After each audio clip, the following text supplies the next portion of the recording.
ጤና ይስጥልኝ የተከበራችሁ የቲዩንስ ተከታታዮቻችን እንደምን አላችሁ? ወቅታዊ የሆነ ዝግጅታችን ጀምሯል። በዛሬው ወቅታዊ ዝግጅታችን የአማራ ፋኖ በሸዋ ህዝብ ግንኙነት ኃላፊ ዶክተር አብደላ እንድሪስን ጋብዤላችኋለሁ። አብራችሁን እንድትቆዩ በላይማና እየጋብዛችኋለሁ። በቀጥታ ወደ ዶክተር አብደላ እንድሪስ ነው ወስዳችሁ አብራችሁን ቆዩ። ጤና ይስጥልኝ ዶክተር አብደላ እንዴት ሰነበት? እንደምን አለ? እንዴት ናችሁ? እንዴት ከረማችሁ? ክብሩ ይስፋ። ሰላም ነን። መልካም በጣም አመሰግናለሁኝ ድጋሜ ስለተገናኘን። ዛሬው አንድ ብዙዎቹን ያነጋገረ ያለና ብዙዎች እየተቀባበሉት ያለው ጉዳይ እየተመለከትኩ ነበር።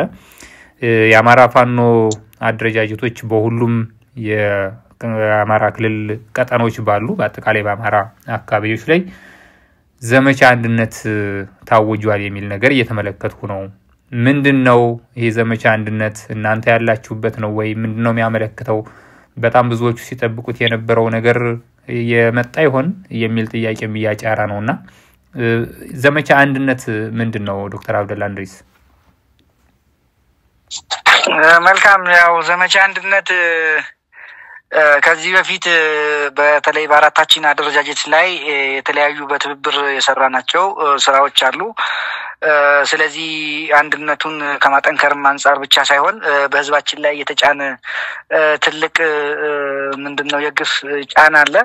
እሱንም ለመገርሰስ ያስችል ዘንድ ያው ቅድም እንደተባለው ስራዎችን በአንድነት መስራት ተገቢ በመሆኑ ምናልባት አሁን በትጥቅ ደረጃ በፋኖ አደረጃጀት ደረጃ የፋኖ አደረጃጀቶች በጋራ ያወጡት ዘመቻ አንድነት ነው። ዘመቻ አንድነት ሲባል እንግዲህ ጠላትን መደምሰስ አንዱ ዓላማው ነው። ጎን ለጎን ደግሞ አንድነቱን ማጠናከርና የጋራ እሳቢና አሰራር በመያዝ አገዛዙን ለማስወገድ የሚያስችል ጅምር ነው ማለት ነው። ምናልባት ይሄኛው እስከዛሬ በተለያዩ ነገሮችን በጋራ የተሰሩ ስራዎች አሉ። የጋራ ስምሪት ተሰጥቷቸው የጋራ አመራር ተሰጥቷቸው የተፈቱ ችግሮች አሉ። የጋራ ኦፕሬሽኖች የተሰሩ አሉ። ምናልባት በአብዛኛው ፖለቲካዊ ኦፕሬሽኖች ነበሩ የሚበዙ ከዚህ በፊት ያሉት። አሁን ወደ ወታደራዊ ኦፕሬሽን ተገብቷል። ምናልባት ይሄ ጅምር ነው ማለት በተወሰነ አሁን ይሄ ከተደረገ በኋላ ቀጣይ ብዙ ፌዞች ይኖራሉ። አሁን እዚህ ብዙ የማይጠቅሙ ነገር ግን በህዝብ ደረጃ ጭምር የምንወጣና ይሄንን አገዛዝ ለመገርሰት የሚያስችሉ በወጥነት የሚሰሩ ስራዎች ይኖራሉ። ስለዚህ አንተ እንዳልከው የወታደራዊ የጋራ ኦፕሬሽን የመጀመሪያው ነው ብሎ መጥቀስ ይቻላል። በቀጣይ ግን ተከታታይነት ያላቸው ስራዎች እንደሚሰሩ ለመጠቆም ነው። አሁን ዛሬ ነው የታወጀው። ምንድነው ዘርዘር አድርገን ስናየውስ በጅምሩስ ምን አዳዲስ ነገሮች አሉ? ምናልባት የውጊያ ዜናዎች ወይም ሌሎች ለዚህ ማሳያ የሚሆኑ በዛሬው ዕለት እየተፈጸሙ ያሉ ነገሮች አሉ ለህዝብ ይፋ ሊደረጉ የሚችሉ? አዎ ይኖራሉ። ግን ጠቅለል ባለ ሁኔታ አሁን ከጅምሩ ገና መረጃም እየተቀባበልን ስለሆነ ሁለተኛ ነገር ዝርዝር ሁኔታዎችንም በወታደራዊ ኮማንዶ የሚሰጡ ይሆናሉ። ግን በድል ዜና በኦፕሬሽን ደረጃ ያሉትን በሚቀጥሉት ሰዓታት አጠናቅረን ከየክፍለ ጦሮቹ ከየብርጌዶቹ የምንሰጥ ነው የሚሆነው። ግን ጅምሩ እጅግ ደስ የሚል በተለይም አገዛዙ በጣም የተንቀጠቀጠበትና ስጋት ውስጥ ያለብን ነው። ምናልባት ከዚህ ስጋት ጋራ ያው አገዛዙ ያውቃል ይሄ እንደሚሆን ስለሚያውቅ ከሰሞኑ የተደረጉ ሽብር የሚመስሉ ነገሮች አሉ። በእኛ በኩል ግን ደግሞ እርምጃ የተወሰደባቸው በተለይም በፋት ቀጠና ላይ በላንድ ወር አካባቢ የአማራ ፋኖ በሸዋ ጼኩኖ አምላክ ክፍለ ጦር ተጋድሎ ሲያደርግ የከረመበት ማጀቴና ዙሪያው በአጋጣሚ በአገዛዙ ወደ ከተማ በገባ ሰዓት ከፍተኛ የማይጠበቁ ነገሮችን ፈጽሟል። ለምሳሌ በትላልቅ የሆኑ አባቶችን አፍኖ የመውሰድ ለምሳሌ እዛ ትልቅ ደብር የሚባለው የመድኃኔዓለም ቤተክርስቲያን አለ። የዛን አስተዳዳሪ አፍኖ የመውሰድ አብያተ ክርስቲያናት ውስጥ በተለይም በእምነቱ በትልቅ ደረጃ የሚጠበቁ የማይገቡ እንትኖችን አብያተ ክርስቲያናትን በጫማ በመግባት በማራከስ እና የማህበረሰቡን እሴት ፍጹም በተጻረረና ህዝቡ ማዋረድ በሚመስል መንገድ የተፈጸመ ግፍ አለ። ፋኖን ተደግፋላችሁ በሚል የሃይማኖት አባቶችን አዛውንቶችን የማንገላታት አፍኖ የመሰወር ነገሮች ነበሩ። ይሄም እንግዲህ የዚህ አንዱ አካል እንደሆነና ስለሚያውቅ ያንን ሞራል የህዝቡን ቅስም ለመስበር በሚመስል መንገድ ያንን ሲያደርግ እንደነበረ ነው። በሌላ መንገድ እዚሁ በእኛ የክለጦ እዛ ድርጅታችን በሚንቀሳቀስበት በጅሩ አካባቢ እሱም እንግዲህ ኦልሞስት ወደ 1 ወር አካባቢ የቆየ ነው። እዛ ላይ ጠላት በተደጋጋሚ ሲመታ ነበር። ለእናንተም ዜና እየላክንላችሁ ነበር። እሱ ላይ እንግዲህ የአማራ ፋኖ በሸዋ ናዶ ክፍለ ጦርና ነጎድጓድ ክፍለ ጦር ናቸው እዛ የተጋድሎ ሲያደርጉ የነበረው። ሰሞኑን በጣም ተመቶና ሀብቱንም ያለ ሰብአዊ ብቻ ሳይሆን ቁሳዊ ሀብቱን ትልልቅ እንደዚህ እንደ ብረት ለበስ የመሳሰሉ ዞዎች የተመቱና የተቃጠሉበት ስለነበር በዚህ ያለህ እዛ ወደ አካባቢው እንቅስቃሴ በማድረግ የፋኖ ቤተሰብ ናቸው የሚባሉትን በጣም የሚያሳዝነው የወረዳው አስተዳዳሪ ነኝ ብሎ የተቀመጠው አካል እየዞረ አብሮ ዝርፊያና የእህላቸውን በመጫን ቤቱን በማቃጠል እንዲህ አይነት ጥቃት ሰንዝሯል።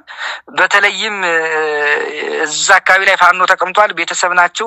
እንዲሁም ደግሞ የነሱን የቀድሞ ሊቀ አስተዳዳሪዎቻችን ጭምር ቤተሰብ ንብረት የመዘርፈዋል ማለት ነው። የቀበሌ አስተዳዳሪዎች እንግዲህ ብልጽግናን ራሱ ሲያገለግሉ የነበሩ ግን ደግሞ እንደማያዋጣቸው አውቀው ወደ ህዝብ የተቀላቀሉ ወይም ደግሞ ለነሱ ይሁንታ ያልሰጡ ሰዎችን ንብረት አስተዳዳሪው ራሱ አቶ ገድሉ ይባላል በዚህ ላይ ዝርፊያ እንዲፈጸም ራሱ እያስጫለ ሲዘርፍ የዋለበትና በተለይ የሃይማኖት ተቋማትን ታርጌት ያደረገ አጸያፊ ተግባር አገዛዙ ሲፈጽም የከረመበት ሁኔታ ነው ያለው። ዝርዝሮቹን ግን እነኚህን የዘመቻ አንድነቱን ጉዳይ በሚቀጥሉ ሰዓታት አጠናቅረን ይፋ የምናደርግ ነው የሚሆነው። ጥሩ ያው እንዳልከው በወታደራዊ ክንፉ በኩል ሊገለጽ የሚችል ነገር ይኖራል እንጠብቃለን። ግን እዚሁ ጋር ተያይዞ አንደኛ ዘመቻ አንድነትን ያወጃችሁት እነማን ናችሁ? በስም ቢጠቀስ ጥሩ ነው። ሁለተኛ ነገር ደግሞ ህዝቡ ለሚጠብቀው አንድነት እንደ መንደርደሪያ ነው ብሎ መውሰድ ይቻላል ወይ?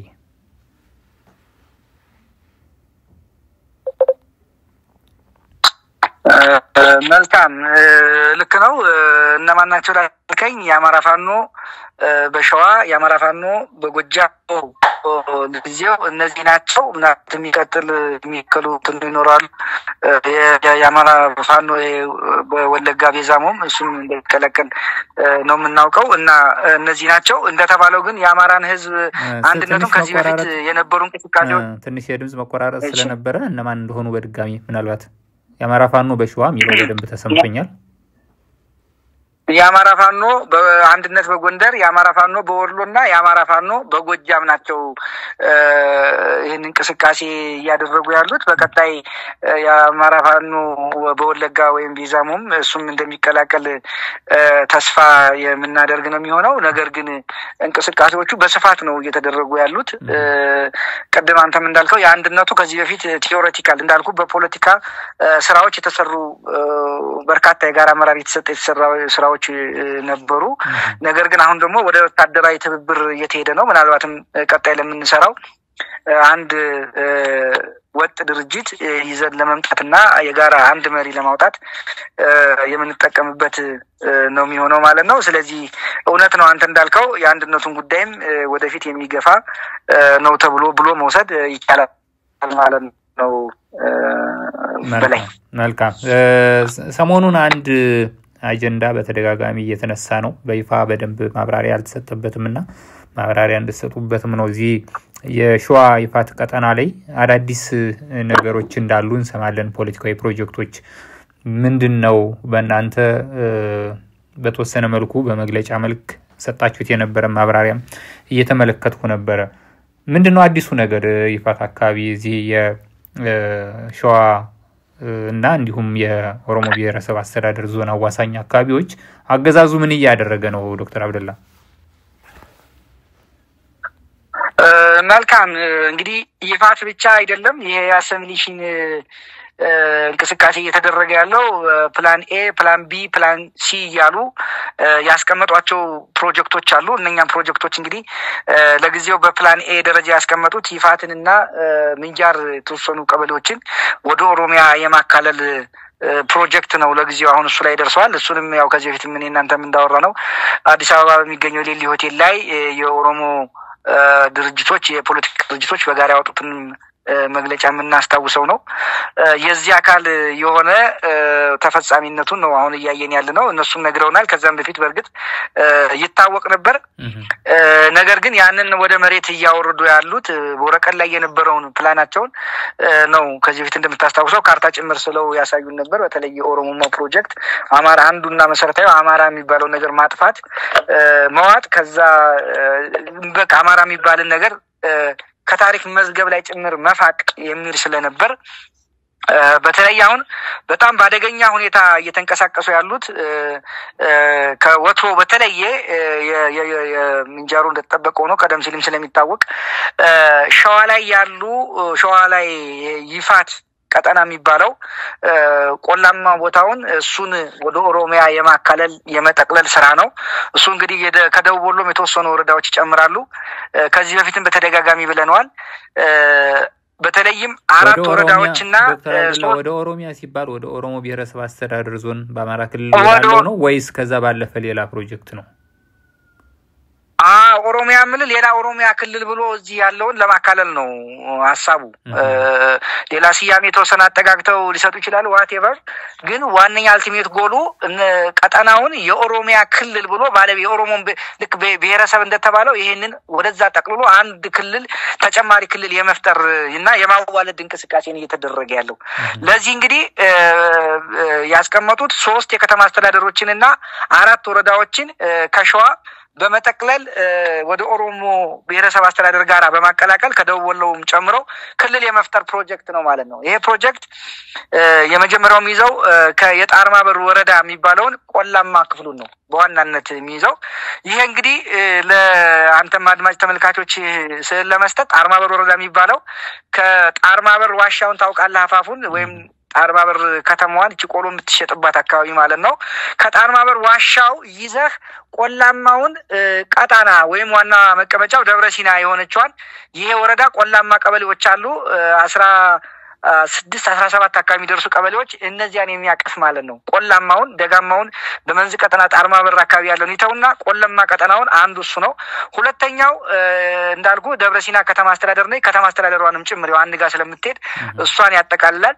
በሁለተኛ ደረጃ ይሄ ቀወት የሚባለው ወረዳ መቀመጫውን ሸዋሮቢት ያደርግና እስከ አፋርን ካፋር እያካለለ በጣርማበር ወረዳን እያካለለ ያዋሰነ ይሄ ራሳ ቀጠና የምንለው ቆላማ በጣም ምርታማ የሆነ ህዝቡም በጣም ጀግና ተዋጊ ለጠላት የማይንበረከክ በተለይም በህልውና ዘመቻው ጊዜ ራሳን ብዙዎች ሩሲያ ኢትዮጵያዊቷ ሩሲያ በማለት የሚገልጹት አሁንም በጀግንነት ተጠላት ጋር እየተዋደቀ የሚገኝ ይሄ የራሳ ቀጠና ወይም ደግሞ ይዞ እስከ ኦሮሞ ብሔረሰብ አስተዳደርን በአንድ ወገን የሚያዋስነው ይሄንን ወረዳ ሙሉ የመጠቅለል ነው። ሌላው ሸዋሮቢት ከተማ አስተዳደር እሷንም እንዲሁ የመጠቅለልና የማዋጥ ነው። በዚህ አጋጣሚ ከዚህ በፊት እንደምታስታውሰው በላይ ሸዋሮቢት ከተማን በጣም በርካታ ጊዜ የመውረር ሙከራ ተደርጎ ነበር። የማውደምም በተለይም ዙጥ የምትባል የሸዋሮቢት ክፍል አለች።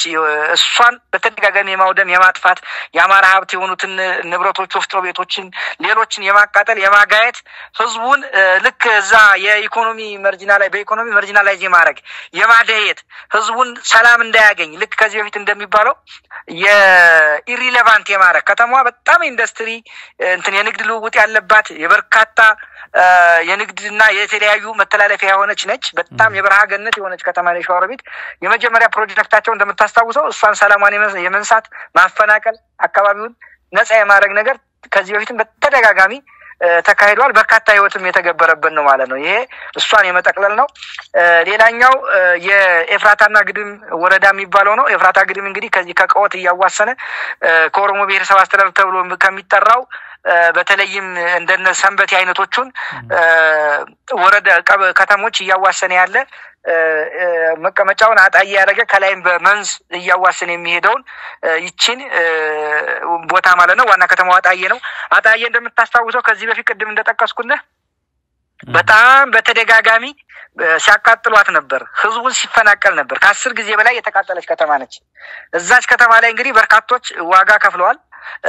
በኢኮኖሚም በርካታ የዲያስፖራው ክፍል ባለ ሀብቱ ብሎ ለመገንባት ሙከራ ተደርጎ ነበር። እዛም ላይ የተሳተፉ ሰዎች በስፋት ይሰሩ የነበሩ ማህበራቶች አሉ።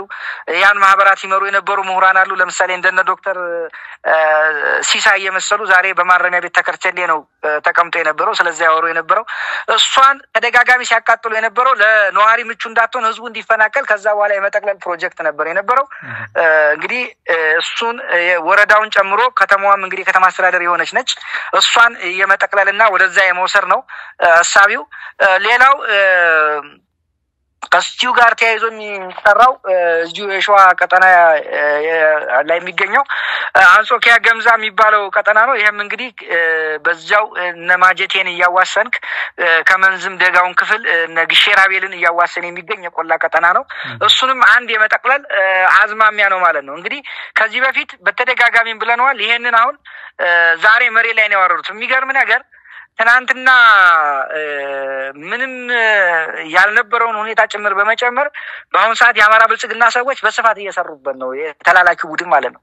ለምሳሌ በቅርቡ እንኳን ምን አድርገዋል መሰለ በላይ አማራውን አያምኑትም። የአማራ ብልጽግና ሰዎች አማራ የሆነውን ሁሉ እነሱ ጋር ኢቭን ሚሊሻ የሆነውን ምናምን የሆነውን አያምኑትም። ስለዚህ በተለይም ከተማው ላይ በጥበቃ ስራ ላይ አስታጥቆ ለማስቀመጥ ስጋት ስለነበረባቸው ምንድነው ያደረጉት? ከኦሮሞ ብሔረሰብ አስተዳደር ዞን ሚሊሻዎችን በመመልመል ሚሊሻ ብቻ አይደለም ኢንፋክት ከዚህ በፊት አጣየም በማውደም ላይ ሲሳተፉ የነበሩ የሸኒ አባላትን ጸጉራቸውን በመላጨት በማስተካከል እነሱን ጭምር በመመልመል የከተማውን ሰላምና ደህንነት እንዲያስከብሩ ባንኮችና መሰል ቦታዎች ላይ የጥበቃ ስራ ላይ እንዲሰማሩ አድርገዋል ማለት ነው።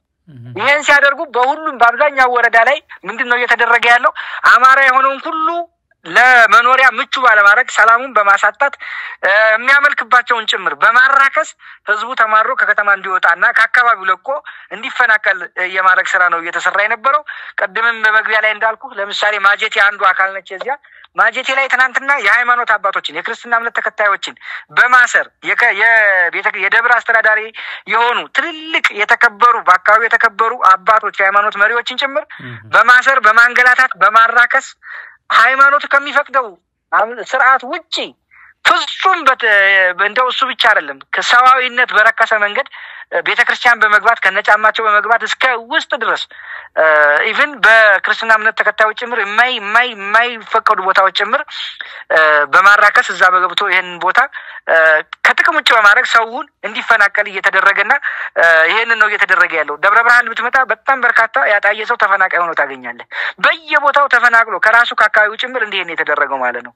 እና ይሄኛው እንግዲህ አሁን በፕላን ኤ ደረጃ ብለው ሸዋ ላይ ያደረጉ ያለው ነው። ሌላው እዚሁ የአማራ ፋኖ በሸዋ የሚንቀሳቀስበት ከዚህ በፊትም ይባል እንደነበረው ምንጃር ቀጠና ላይ በስፋት እየሄዱበት ነው። እዛ ለምሳሌ አውራ ጎዳናን ታውቃለህ? አውራ ጎዳናን ከሞላ ጎደል አሁን የአማራ ብልጽግና ሰዎች ፈርመው ሰጥተዋል። የሚንቀሳቀሰው የኦሮሚያ ልዩ ኃይል ነው። የኦሮሚያ ሚሊሻ ነው እዛ የሚንቀሳቀሰው። መከላከያ የሚባልም ነገር የለም። ህዝቡ እዛች ከተማ ላይ አውራ ጎዳና ላይ ሙሉ በሙሉ ተፈናቅሎ በስደት ነው ያለው። አውራ ጎዳናን በነገራችን ላይ ግልጽ ለማድረግ የቻ አውራ ጎዳና የምትባለው ቦታ በምንጃር አረርቲ አርፈህ ከጅቡቲ የሚመጣው መንገድ ይሄ ደረቅ ወደብ የሚባለው ከባድ እንትኖች የሚያልፉበት ቦታ ነው ማለት ነው። ጥቁር አስፋልት የሚያልፉበት ቦታ ነው እቺ ቦታ ማለት ነው። አሁን የኦሮሞ ብልጽግና አማራ የሆነ ሁሉ ይሄ ነገር እንዳያገኘው ከውጭ ትስስር ምንም እንዳያገኝ በሚል ነው እንግዲህ ይሄንን ፕሮጀክት ቀርጸው ወደ ኦሮሚያ የማካለል ስራውን የጨረሱ ማለት ነው። ስለዚህ አሁን እዛ ቦታ ላይ ማን ነው ማለት ነው አማራ የሚባል የለም። ተፈናቅሎ ኦሮሚያ የኛ ነው ብለው እነሱ ይዘው ነው ማለት ነው ያሉት። ስለዚህ በጣም በርካታ ብዙ ሺህ የሚቆጠር ህዝባችን ከዛ ተፈናቅሏል።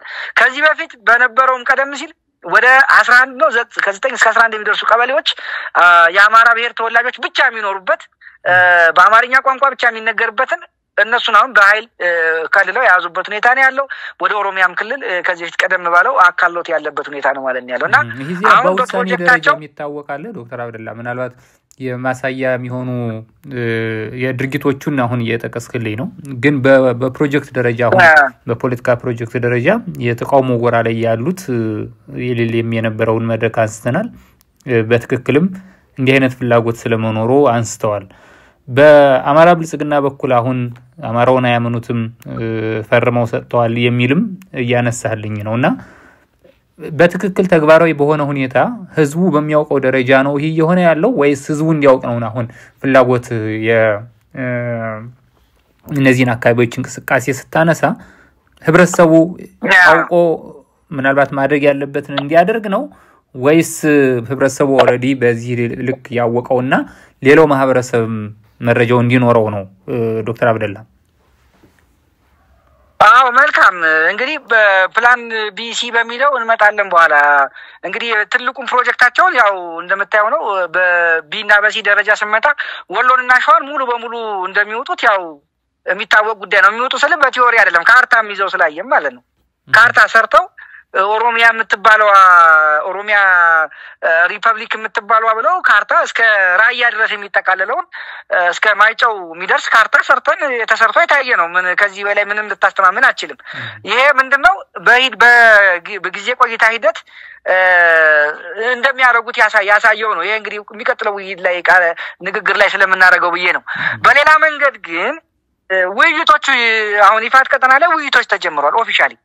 እንደውም አንዳንድ ቦታ ላይ በኃይል ሲያወያዩቸው እኛ ቋንቋ አንችልም እንዴ ልታረጉ ነው ሲባል ትማራላችሁ ሁሉ እየተባለ ሲስተማቲክ በሆነ መንገድ እየተሰራ ነው ያለው ማለት ነው። ስለዚህ ምንድነው የሚያሳየው ህዝቡን ሰብስበው ያናገሩ የአማራ ብልጽግና ሰዎች የሚሳተፉበት ስብሰባ አዎ ምንድነው መሰለ በላይ የአማራ እንግዲህ ኦሮሚያ ብሔረሰብ የሚባለው የአማራ ክልል ውስጥ የሚገኝ ነው አሁን ባለው አደረጃጀት። እዛ ላይ ግን ምንድነው እየተደረገ ያለው መሰለ ህዝቡ ሲጀመር መሰብሰብ የሚችሉበት አይደለም፣ ሙሉ በሙሉ የሚሰበስቡት ደረጃ አይደለም። ግን ያገኙትን ማህበረሰብ ክፍል ያገኙትን 20 ያገኛ 15 10 ፕሮጀክት ተሰርቶ ያፈጻጸም እቅድ ወጥቶ የሥራ መመሪያ ተሰጥቶ ያንን የማሳመን ስራ 5ም 6ም በአደረጃጀት ደረጃ እየሰሩበት ነው ያለው። ይሄ ምን ግልጽ ስለሆነ ማለት ነው። ስለዚህ ይሄ ሲስተማቲካሊ ነው እየሄዱ ያሉት። አሁን ህዝቡን እንሰብስብ ቢሉ እንዳልከው በትልቅ አዳራሽ ሙሉ በማሳ 200 300 ላይ ያገኙ ይችላሉ። 10ም 15ም 20ም 30ም ግን በአደረጃጀት ፈጥረው ለዚህ ግብረ ኃይል ተቋቁሞ በጀት ተመድቦ ሂደው እያወያዩ ያሉበት ሁኔታ አለ። እኛ ከኦሮሞ ጋር የሚያጣላን ነገር የለም፣ እኛ እኮ አንድ ጋር ነው የምንኖረው፣ አንድ ክልል ሆነን መኖር እንችላለን የሚል በትክክል ውይይት እያደረጉ እንደሆነ በደንብ ነው ይሄ ግልጽ ስለሆነ ማለት ህዝቡም እዛ አካባቢ ያለው ስለሚያውቀው ማለት ነው። ይሄንን የማካለል ስራው የቆየ ነው ማለት ነው።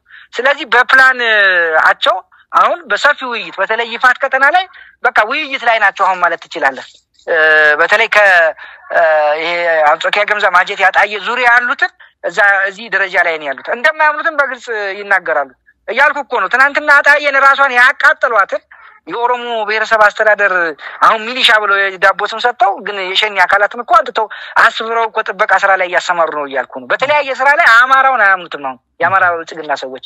ስለዚህ በፕላን ደረጃ ይሄኛው በፕላን ኤ ደረጃ አሁን ይፋት ላይ በስፋት እየተሰራ ያለው የአማራ ብልጽግና ሰዎችን ኢቭን ኢፍ የወረዳ የዞኑ አስተዳዳሪ ሳይቀር እንቅስቃሴ ሲያደርግ ሲያወያይ እንደነበር የተገኘ መረጃ አለ፣ ግልጽ መረጃ ማለት ነው። አቶ መካሻ አለማየሁ በግልጽ አሳልፎ እንደሰጠ በዚህ ጉዳይ ላይም እሱም ራሱ ንግግር እንዳደረገ ያለ መረጃ ሸዋሮቢት በተለያዩ ቦታዎች ላይ በመሰብሰብ የአማራ ብልጽግናን የተለያዩ ወረዳ ቅርንጫፍ ጽሕፈት ቤት ኃላፊዎችን የዛ አካል የሆኑ ሰዎች ላይ በቃ እኛ የሚያዋጣን አንድ ኢትዮጵያዊነት ነው፣ ይሄ ጽንፈኛው ኃይል ስለማይጠቅም እንደ ኢትዮጵያ እንጠነክራለን እየተባለ የስራ እየተሰራ ነው። ይሄ እንግዲህ ምንድነው በግዢ ማለት ነው። በግዢ ተሽጠው የተሸጡ ያ ህዝባቸውን በጥቅም የሸጡ የባንዳና የምንድነው የዘራፊ ትውልድ የሆኑ ሰዎች እዚህ ደረጃ ገብተው እየሰሩበት ነው። እንደ ኤልያስ አበበ የብልጽግና ጽሕፈት ቤት ኃላፊው ጭምር እየሰሩበት ያሉበት ሁኔታ ነው ያለው ማለት ነው። በነገራችን ላይ በላይ ከዚህ በፊትም ብዙ ነገሮች ታይ ነበር ይሄ ሊሆን እንደሚችል ሸዋ ሙሉ በሙሉ ቅድም እንዳልኩ በፕላን ቢ ደረጃ ምንድነው ፕላናቸው ሙሉ ሸዋንና ሙሉ ወሎን ወደ ኦሮሚያ ሀገርነት የመከለል ነው። አሁን በክልልነት ያስቀምጡ እንጂ እንቅስቃሴው ምንድነው ማለት ነው ህዝቡን በማማረር የተለያዩ ወሎና ከሸዋ እንትን ብለው እዛ ከወጡ በኋላ ወደዛ የመሄድ ነው ፍላጎቱ። ለምሳሌ ቀደም ሲል ሲያለማምዱን የነበረው ለምሳሌ ደብረ ብርሃን ከተማ ላይ 5 ክፍለ ከተሞች አሉ። ከነዛ ውስጥ እንደው ክፍለ ከተሞቹን ልጥራለህ። አንደኛው የጠባሴ ክፍለ ከተማ ነው። ሁለተኛው አጼ ዘርዓ ያዕቆብ ክፍለ ከተማ ነው። ሶስተኛው እቴጌ ጣይቱ፣ አራተኛው እምዬ ምኒልክና አምስተኛው አጼ ዘርዓ ያዕቆብ ክፍለ ከተማ። ጠባሴ፣ አጼ ዘርዓ ያዕቆብ፣ እምዬ ምኒልክ፣ እቴጌ ጣይቱ፣ ጫጫ ክፍለ ከተማ ጫጫ ክፍለ ከተማ ናቸው። እነዚህ ወደ አዲስ አበባ ለመግባት የክልከላ የነበረው ከ2 ዓመት በፊት ክልከላ ነበር በግልጽ ማለት ነው። ክልከላው የተነሳው ነው መሰለ ከህሉና ወይም ደግሞ ከህዋት ሰሜን ጦርነት ቀጥሎ የሰሜን ወሎውን እንትን እንዳትወጡ የሚል የወሎ ቀጠና የመጡትን ይመለሱ ነበር ሰዎች እሷን ከደረጉ በኋላ እነኚህ ከክፍለ ከተሞች በዚህ እንትን ሲሉ ለምን አቋቋማችሁ በዚህ የሚል አንጃ ግራንጃ ነው ምኒልክ ክፍለ ከተማ ተብሎ እንዴት ሊቋቋም ቻለ እቴጌ ጣይቱ የሚባል ክፍለ ከተማ ለምን ተቋቋመ አጼ ዘርዓ ያዕቆብ የሚባል ክፍለ ከተማ ለምን ተቋቋመ የሚል ግልጽ የሆነ ጥያቄ አንስተው ነበር በእንትን ደረጃ በፓርቲ ደረጃ ጭምር እናውቃለንኛ በተለይ የኦሮሞ ብልጽግና ሰዎች ሌላው ብቻ ሳይሆን በግልጽ የአማራ ብልጽግና ሰዎችን ይወርፏቸው ነበር ይሄ ልክ አይደለም የሚያቃርር ነው የሚል ማለት ነው እንግዲህ የሚያቃርር ነው ምንድነው ምኒልክ ብሎ መጥራት ነው የሚያቃርር ነው ለነሱ ከዛ ምንድነው የሆነው ሰዎቹ አሁን ድረስ አሁን ዛሬ የደብረ ብርሃን ከተማ ቀበሌ መታወቂያ ይዘህ እንደልብህ የምትገባበት ደረጃ አይደለም እቴጌ ጣይቱ ክፍለ ከተማ የሚል መታወቂያ ይዘህ የሆነ ቀበሌ ይዘህ ስትሄድ አዲስ አበባ እንትን ላይ ለገጣፎ ወይም የኦሮሚያ ክልል ተብሎ ተከልሎ ቦታ ላይ በጫጥቆ ነው ፊት ላይ የሚወረወሩ ጥፊውላ አለው ስራትም አለው በግልጽ ማለት ነው እቴጌ ጣይቱን በተመሳሳይ ያጼ ምንድነው ሲባሉ የጽንፈኛ ምንድነው የዚህነ የቀድሞ ስርዓት ናፋቂ ናቸው እየተባለ ይሄን ያለማሙዱ ነበር አሁን ይሄ ወዴት እንደሚወስዱት ይገባል ደብረ ብርሃንን መጠቅለል ከዛ ይያልክ አሁን ሸዋሮቢትን ጨርሰዋል ሸዋን መጠቅለል ከዛ ወሎን መጠቅለል ፕሮጀክታቸው ይሄ በቲዮሪ ብቻ ሳይሆን በካርታም ሰርተው አሳይተውናል ዛሬም አንዳንድ የነሱ የሚዲያ አካላትን በግልጽ የሚናገሩት ይሄን ነው ስለዚህ ቅድም ላነሳልኝ የሚያሳይ መረጃ አለው ይላልከኝ በትክክል መረጃ ብቻ ሳይሆን የተደራጀ ማስረጃ አለ እሱንም የተግባር እንቅስቃሴው ላይ እየሰሩ በመሆኑ እኛ በቂ የሆነ ክትትል ያደረግነው ክትትል ብቻ ሳይሆን እርምጃዎችም እየተወሰዱ እንደሆነ ማሳያ ነው ከቻሉ የአማራ የሆነው ሁሉ ስዕል ምንድነው ታሪኩንም ምኑንም ዱካውን ካጠፉ በኋላ እንደፈለጋቸው የመሄድ ፕሮጀክት እንደሆነ የሚታወቅ ጉዳይ ነው ስለዚህ አሁን ለጊዜው የፕላን ኤ ፕሮጀክታቸው ይፋትን ሙሉ በሙሉ የመጠቅለል ነው ከዛ ደግሞ የዚህን የምንጃርና አካባቢውን እነሱን የማዋጥ ከዛ ያለ እስከ ወሎ ድረስ ሸዋን ሙሉ በማዋጥ ወሎን በማዋጥ አማራ የሚባለውን ስዕል በተለይም ሸዋና ወሎ ላይ የመቀየር እንደሆነ ያው በተደጋጋሚ ስላየነው ይሄን ነው ማለት የምችለው አሁን ካለው የፋኖ እንቅስቃሴ አሁን ካለው የአማራ ህዝብ የፖለቲካ ንቃት ሁኔታ አንፃር እንዲሁም ደግሞ ምናልባት ከኦሮሞም ህዝብ ፍላጎት አንፃር እነዚህ አሁን በአገዛዙ በኩል የተያዙ መናነሳቸው ፕሮጀክቶች ምን ያህል ስጋት ናቸው የማስፈጸም አቅሙ አላቸው ወይ እንዴው በስጋት ደረጃ ይሄን ያህል ነው ብላችሁ የምታነሱት ነገር አለ አዎ መልካም በላይ እንግዲህ ይሄ ጥያቄ ወይም ይሄ ፍላጎት የኦሮሞ ህዝብ አይደለም በመጀመሪያ እንደው ጥሩ ነገር ነው ያነሳልኝ ይሄ ፍላጎቱም ጥያቄውም የኦሮሞ ህዝብ ጥያቄም ፍላጎትም አይደለም በዚህ ላይ በጣም እርግጠኞች ነን የኦሮሞ ህዝብ ፍላጎት ሌላውን ብሔረሰብ ወይም ሌላውን ህዝብ የመጫን የመጨቆን የማጥፋት የመግደል የማፈናቀል የመዝረፍ ጥርሱን የማጥፋት እምነቱን የመበረዝ አይደለም እንዴ ኦሮሞ ህዝብ እኮ በጣም ከአማራው ጋር እኮ መዋለድ መጋባት ብቻ ሳይሆን ተመሳሳይ እምነት ነው ያለው ተመሳሳይ ሃይማኖት ነው የሚያመልከው ስለዚህ የኦሮሞ ህዝብ በማንኛውም መንገድ እንደማይሳተፍ ይሄን እናውቃለን እኛ ኦሮሞማ ስንል እሳቢውን ነው የጠቅላይነቱን የማዋጥ የመሰልቀቱን ሌላውን የማጥፋት እንጂ ይሄ የኦሮሞን ህዝብ በፍጹም የሚወክልም አይደለም አብሮም አንዱ ተጠቂው አካል እሱ እንደሆነ የምናየው ነገር ነው ሰሞኑንም እየተደረገ ያለው እሱ ነው የጋራ ወል እንዳይኖር እንቅስቃሴዎች ይኖራሉ አሉም ከዚህ በፊትም አሉ ግን ህዝቡ ደግሞ ይሄን እንደማይቀበለውም ከዚህ በፊትም አሳይቷል ነገም እንደሚያሳይ ባለ ሙሉ ተስፋ ብቻ ሳይሆን እርግጠኞች ነን የሱ ፍላጎት እንዳልሆነ ስለምናውቅ ማለት ነው ስለዚህ የኦሮሞ ህዝብን በዚህ ጉዳይ ላይ ስጋቱ አይሆንም የአማራ ህዝብ ለኦሮሞ ህዝብ ስጋት አይሆንም የሁለቱ ትልልቅ ህዝቦች የኑሮ ዘይቤ ተመሳሳይ ብቻ ሳይሆን አንድ ስለሆነ መለየት የማችልበት ደረጃ ስለሆነ አንዱ ለአንዱ ስጋት የሚሆንበት ደረጃ ላይ አይደለም ያለው ሁለተኛው ነገርና መሰረታዊ ጉዳይ ቅድም አንተ የነሳው ከዚህ አሁን ካለው ከወቅቱ ሁኔታ ጋራ እነዚህ የሚነሱ የእንቅስቃሴዎች የኦሮሞና የአማራ ብልጽግና የኦሮሞ ብልጽግና በሚያንቀሳቀሰው የአማራ ብልጽግና በፈረስነት በሚንቀሳቀስበት ሂደት ላይ ይሄ ነገር ምን ያህል ስጋት ነው የፋኖስ ኃይል ይሄንን ከመመከት አንፃር ላልከኝ በእርግጠኝነት መናገር የሚቻለው እንኳን አይደለም ይሄንንና ሌላውንም ትልቁን ነገር አምከነንበታል እንኳን እዚህ መጥቶ ይሄንን ተቆጣጥሮና አጥፍቶ ለመኖር ይቅርና ራሱ እጁ ላይ ያሉትን ትልልቁን ከተማም ለቆ ምንም እጁ ላይ የሌለ ባዶውን የሚጮህ በደረጃ ላይ እንዳደረስ ነው ከዚህ በፊት ስላወራን ብዙ እንትን አለ። ግን ደግሞ ማህበረሰቡ ማወቅ አለበት። ማህበረሰቡ ስልህ የአማራው ማህበረሰብ ከሞላ ጎደል ያውቃል። ማወቅ ብቻ ሳይሆን የትግሉም አካል ሆኖ ይሄንን አገዛዝ እየታገለው ነው ለመገርሰስ። ነገር ግን የኢትዮጵያ ህዝብ ደግሞ ይሄን ነገር በግልጽ ማወቅ መቻል አለበት፣ መረዳት መቻል አለበት። በሱ በውሸት ማደንቆሪያ ማሽኖቹ በሚነግረው ልክ ሳይሆን እውነታው ሌላ እንደሆነ ማወቅ አለበት። ሌላው ነገር በተለይም ቅድም አንተም እንደጠቀስከው የኦሮሞ ህዝብም ይሄንን ክፉ ሴራ መገንዘብ መቻል አለበት።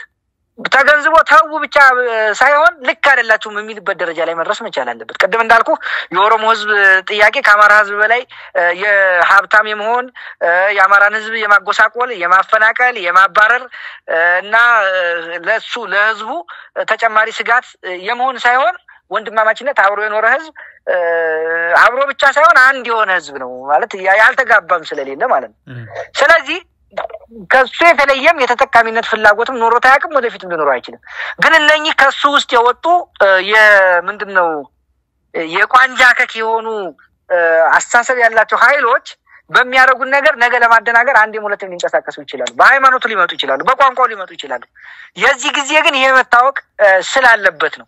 ይሄ መታወቅ ብቻ ሳይሆን የትግሉ አካልም መሆን አለበት ብለን እናምናለን። አብሮ ከኖረው ከተዋለደው ህዝብ ጋር ባልን ከሚስቱ በሚነጥል የክፋት ሴራ ውስጥ አለመሳተፍ ብቻ ሳይሆን እንቅስቃሴ ማድረግ መቻል አለበት ብለን ስለምናምን እያደረገ እንደሆነ እየታገለ እንደሆነ እናውቃለን። ከዚህ በላይ መሄድ ስላለበት ሁሉም አካል ይሄንን ነገር እንዲረዳውና የዚህን የአጥፊ ሂደት መቃወም ስለሚያስፈልግ እንዲያውቅ የሚል ሐሳብ ያስፈልጋል። ሌላው ደግሞ የአማራ ህዝብ ያለበት የትግል ደረጃ አሁን እንደ ህዝብ ወጥቶ እየታገለ ነው። አሁንም አምርሮ መታገል እንዳለበት አሁንም መጨመርና ማስረጽ ያስፈልጋል። በደንብ መገለጽ መቻል አለበት። መገለጽ ያለበት ብዬ ስልህ አቅም ብዬ አይደለም፣ ግን ሴራው አሁንም እየጨመረ በመሆኑ ከዚህ በላይ አምርሮ ይህንን ስርዓት መገርሰስ እንዳለበት እናምናለን። በሶስተኛ ደረጃ ሸዋ ላይ የሚፈጸመው ለምሳሌ የፋሲት ሲፈጸም የይፋት ጉዳይ አርጎ የማየት ሸዋ ላይ የሚፈጸመውን የሸዋ ነው ብሎ የማለን ነገር እንደማይኖር እርግጠኞች ነን። እኛም በዚያ ልክ እንደማይሆን እናምናለን። ነገር ግን ትናንትና ወልቃይት ብረሳሽ ቀኘ ትርሳኝ በሚል አብረን ቆመናል። አብረንም እየታገልን አሁንም ነገም ይቀጥላል ትግሉ። ራያ ብረሳሽ ቀኘ ትርሳኝ፣ መተከል ብረሳሽ ቀኘ ትርሳኝ ደራ ብለናል። አሁን ደግሞ ከዚያ በላይ የመጣውን ለሌላ ክፍለ ሀገር ላሉ አማራዎች በደንብ ማስረስ ስለሚቻል ነው። ሌላው ላይ የነበረው እንቅስቃሴ እዚህ ተጀምሯል። ሌላ ያለውን ነገር በደንብ በአማራውም ውስጥ በኢትዮጵያውያን በሁሉም ብሔረሰብ ማወቅ ስላለባቸው ነው። ያውቃሉ፣ አያውቁም ብዬ አይደለም። በተለይ የአማራው ህዝብ እየታገለን ያለ የቀን ተቀን የግንኙነት ስላለን ያውቃል። ሞር ደግሞ አሁንም ሌላ አጀንዳ፣ ሌላ የዝርፊያ፣ ሌላ የወንብድና ይሄ የማይጠግበው ዝም ብሎ እምብርት የሌለው የተለጠጠው የኦሮሞማ ቡድን የአማራ ብልጽግና አጋዘኖቹን የአማራ ብልጽግና ሰዎች በማሰለፍ በተለይም ሸዋ ላይ ይሄን እያደረገ እንደሆነ ማወቅ ያስፈልጋል። በሌላ መንገድ ሌሎችም ቦታዎች አሉ፣ ምናልባት ዝርዝሩን ይገለጻል። ወልቃይት አካባቢ የምናየው ነው፣ ራያ አካባቢ ያለውን፣ በጎጃም በወሎም ያለውን ሁሉንም እናውቃለን። ስለዚህ አሁን ያለው ብቻ ሳይሆን ከዚህ በላይ በጥፍ ድርብ ሆኖ የአማራ ህዝብ አምርሮ መጥፋት የሚችልበት ደረጃ ላይ ያለ ቢሆንም ከዚህ በላይ ማምረር እንዳለበት ስለምንገነዘብ ይሄንን ለህዝባችን ለመላ አማራ ህዝብ ለሸዋ ብቻ ሳይሆን ለመላ አማራ ህዝብ ለመላ ኢትዮጵያውያን በተለይም ሊያደናግሩት በሃይማኖቱ በቋንቋው እየታተሩ ላሉት ከሱ ውስጥ ለወጡት እነዚህም በቀቀኖች የኦሮሞማ ሐሳብ ያላቸው የመጠቅለል የመዋጥ የመሰልቀጥ አባዜ ውስጥ ለተጠመዱት ለኦሮሞ ብልጽግና ሰዎች በደንብ ግንዛቤውን ተገንዝቦ በሚያደርጉት አጥፊ ድርጊት ላይ ልጆቹን ባለማሳተፍ በመከላከያ በማንኛውም ነገር ባለማሳተፍ የራሱን እንቅስቃሴና እርምት እንዲወስድ የሚል መልእክት ለማስተላለፍ ተፈልጎ እንጂ የነሱ እንቅስቃሴ አሁን ካለው የትግል አንፃር እንኳን አይደለም እዛ አዲስ አበባ ላይ ወደ ተስተካከለ ወንበር ላይ ያልተቀመጠበት 4 ኪሎ ራሱ እየተንቀጠቀጠ ባለበት ሌላ ተጨማሪ ነገር ያመጣል ተብሎ አይወሰድም። ግን ህዝባችን ጋራ የግድ መግባባት ስላለብን ነው ይሄን ማንሳት የተፈለገው። በላይ አመሰግናለሁ። በጣም ጥሩ፣ በጣም አመሰግናለሁ ዶክተር አብደላ። ምናልባት ከዚሁ ጉዳይ ጋር ወጣ ስንል ጠቅላላ የወቅታዊ ሁኔታውን ለማየት ያህል አንድ ጥያቄ ላንሳለህ። ይሄ ከኃይል አሰላለፍ ጋር በተገናኘ የፋኖ እንቅስቃሴ የአማራ ህዝብ ትግል በጥቅሉ ብቻውን የሚሄድና በዛ የሚቋጭ ነው ተብሎ አይታሰብም። አንዳንድ ጊዜ እንደ ሀገር ስናስበው ሀገራዊ የሆኑ ኃላፊነቶችን በጋራ የመወጣት ነገር ይታሰባል ብዬ ስለማምን ነውና የኃይል አስተላለፍ ለውጦች እየመጡ ነው የሚሉ አስተያየቶች አሉ። ከቀጠናዊ ጉዳዮች ጋር ተያይዞ እንደዚሁ የሚነሱ ጉዳዮች አሉ። አሁን ያለውን አጠቃላይ የኃይል አስተላለፍ ሁኔታ እንዴት ነው የምታዩት በእናንተ በኩል? ምናልባት የተለወጡ ነገሮች አሉ ወይም ደግሞ ይለወጣሉ ብላችሁ የምታጤኗቸው አዝማሚያዎች አሉ? ምንድነው ግምገማችሁ? መልካም ልክ ነው። እንግዲህ ለውጦች አሉ። በጣም ያው ለውጥ መኖሩ ያው ዳይናሚዝም የግድ ነው መኖሩ የሚያጠያይቅ አይደለም። ግን ልዩ የሚያደርገው አሁን ያልተጠበቀ ለውጥ ድንገት የፈነዳበት ሁኔታ ነው። በተለይም በአማራ ፋኖ እንቅስቃሴ ውስጥ የምስራቅ አፍሪካ አንድ ምንድነው ኪ ተለዋጭ ኃይል ሆኖ የመምጣት ነገር ብዙዎች ፖለቲከኞችን የብዙ ሀገር ዲፕሎማቶችን ያስገረመበት ሁኔታ ነው ያለው። የኃይል አስተላለፉ በብዙ እየተቀየረ እንደሆነ ያው በርካታ ምሁራንም እየተነተኑ ነው። ከዚህ በፊትም ካንተ ጋር ስላወራን እዛ ላይ ብዙ መመለስ አልፈልግም። በሌላ መንገድ የኃይል ስንመለከት አገዛዙ እንዳልከው ለአማራ ብቻ ሳይሆን ለኦሮሞም ብቻ ሳይሆን ለሀገሪቱም ብቻ ሳይሆን የምስራቅ አፍሪካ ስጋት ሆኖ እንደሚመጣ ምንም ጥያቄ የለም። ምክንያቱም አገዛዙ በቃ ያለ ጸብ ጠማቂነት ያለ ጸብ መኖር የማይችል የክፋቶች ሁሉ ምንድነው ሊቀመናብርት እና ደም ካልፈሰሰ መኖር የማይችል እንደሆነ ያው የምናየው ነው። አሁን የሰሞኑን እንቅስቃሴ እሱን ነው የሚያሳየው። ለምሳሌ አማራው ላይ በዚህ በጭንቀት ውስጥ ሆኖ እንኳን የአማራው ህዝብ እንዲሁ አምርሮ ተፍቶት በዚህ ጦርነት ውስጥ ሆኖ ሌላ ተጨማሪ ጦርነት ሌሎች ሰሜን ውስጥ ሄዶ ትግራይ ውስጥ ሲቀሰቅስ ታያለ። በእርግጥ እሱ የኛ ኢሹ ሆኖ አይደለም፣ ግን እንደ አጠቃላይ የኃይል አስተላለፍ ብለህ ስለጠየቀኝ ነው ወደዛ ሀሳብ ማንሳት ተዘዋዋሪም ቢሆን ተጽዕኖ ይኖረዋል በሚልም ነው። አዎ እና ያንን ስትመለከተው በርካታ ነገሮችን እንትን ብሎ ታያለ። በሌላ መንገድ አገዛዙ በተለይ አማራው ላይ ያለውን ሴራ በተለይ ከትግራይ አጎራባች ሆኑ የቀድሞ ርስቶች ወደ ቀድሞ ቦታዎች የተመለሱበትን መንገድ ስታይ አንዳንዶቹ የሚያስገርሙ አሉ። በእርግጥ እኔ ብዙ አልገረመኝም። አቶ ጌታቸው ትናንትና አንድ ኢንተርቪው ሲሰጥ ያየሁት ነበር በሪዮት ሚዲያ ላይ ነው ምናምን ቴዲ ላይ ነው ቴዲ ሪዮት ምናምን የሚባል ሰው ጋር በጣም የገረመኝ የኛ የአማራ ብልጽግና ሰዎች ምን አይነት እንቅልፋም ብቻ ሳይሆን በቃ አስከሬኖች እንደሆኑ በደንብ አይቻለሁ። ለምሳሌ ራያ አካባቢ ላይ እንዴት አድርገው ኃይል እንዳሰፈሩ በደንብ አድርገው ሲያብራራ አስተምቻለሁ።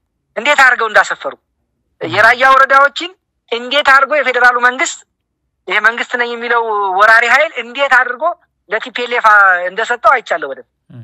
እንዴት አድርጎ ሲሰጥ የኛ ሰዎች የነበራቸው ትብብር በጣም አስገርሞኛል። ይገርማል።